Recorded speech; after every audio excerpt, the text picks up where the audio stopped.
and welcome back to Globally Awkward. It's nearly March and I'm filming my monthly favourites video. I'm really optimistic about this month because I've got a lot of cool things happening. I've recently bought some cool things and been trying lots of different things recently, which is something I haven't done a lot of recent, but I don't know if I'll start doing that a bit more. I'm going to start off with beauty. Yeah, this is something I find really useful.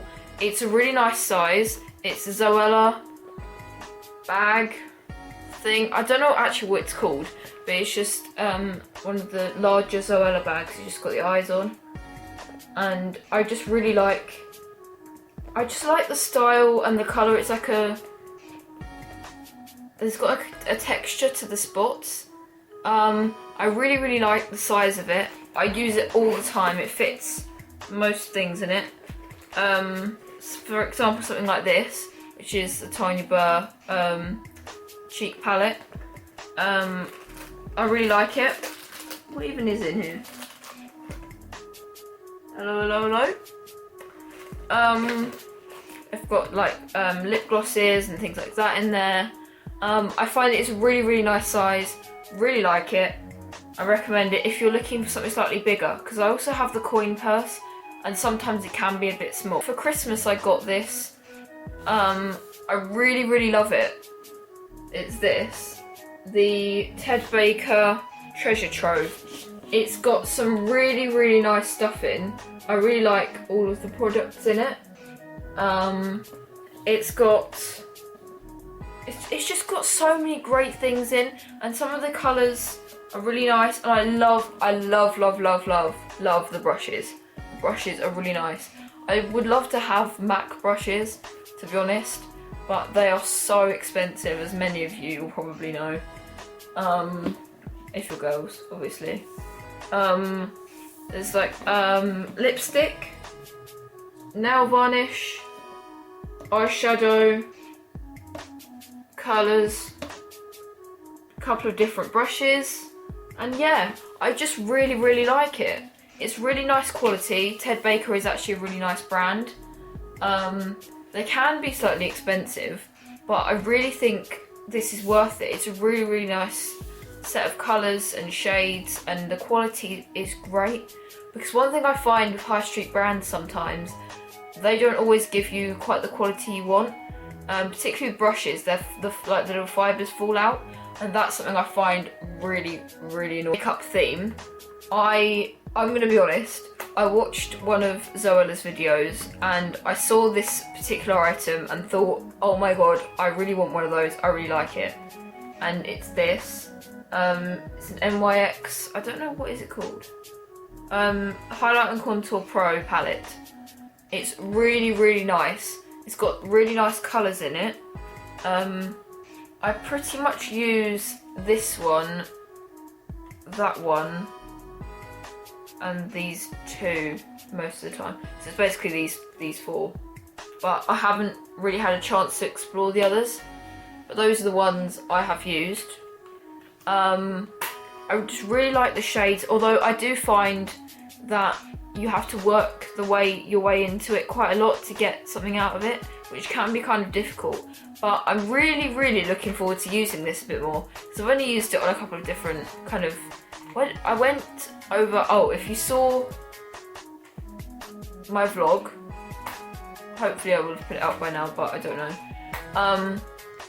If you saw my vlog, if I put it up, I was over with my cousins over the February half term, which is really great. I love you guys. I really wanted to try some different things because my skin's quite sensitive and I don't wear makeup particularly on a daily basis, so I have to moisturise and things like that more, and then I use makeup only really on special occasions. And this was a day I really wanted to do some cool makeup, and we spent ages choosing different colours and saying what we thought about things and checking each other over and things like that, and this is one of the things I was using. I'd also used it on my sister's, but that was kind of the first time I tried this particular palette. But I really like it. I think it's really worth getting if you want to learn how to do it. I might do a tutorial, I don't know.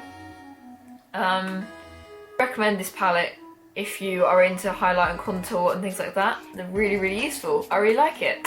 Changing subjects slightly, I don't really play games all that much during term time because I find it really difficult trying to do work and trying to have a social life and things like that. So something that drops behind quite a bit is gaming. However, I've really been enjoying this. I played it a little while back. This was only like the third game on PS4 that I bought. I don't know if you can get it on Xbox, but you might be able to, I don't know. But I really, really love this game. I like the graphics on it. Me and one of my friends really like one of the actors in it. He's really cool. His name is Rami Malek, if you didn't know. It's about a group of friends who went to a cabin in the woods. I don't know why people do that, but someone always dies. At the beginning, in the very first chapter, no matter what you do, the twins, who are Josh's sisters, they die. They fall off a cliff. But throughout the rest of the game, you make choices and then you can decide whether or not the characters live or die, and it also makes a difference on the ending because you ultimately choose what happens and you can see what's going on throughout the game. One other thing I really like is as you go through the game, you can find different totems. They're kind of, if you think of an old totem pole, like in Indian culture, they're just small kind of wooden things and you just see them lying about, and at first you kind of think, don't really know what that is, don't know what it does, but there's quite a lot of them around and they tell the future for some of the characters, which is something I really find it quite interesting because I like to see what I can see in the future, but also looking back I can see what it was, like how long ago the totem was, so I know kind of, I can look back if you understand what I'm saying. It's something that I really, really have enjoyed playing. It's not too long. I do sometimes struggle to finish games, but this is something I was able to finish mainly because it's not too difficult to kind of work out what to do. You have to find sort of keys and things like that to get into different areas, but ultimately it's a really good game. It can be kind of scary and it's 18 rated, but it is such a good game if you are into that sort of thing. If you're into the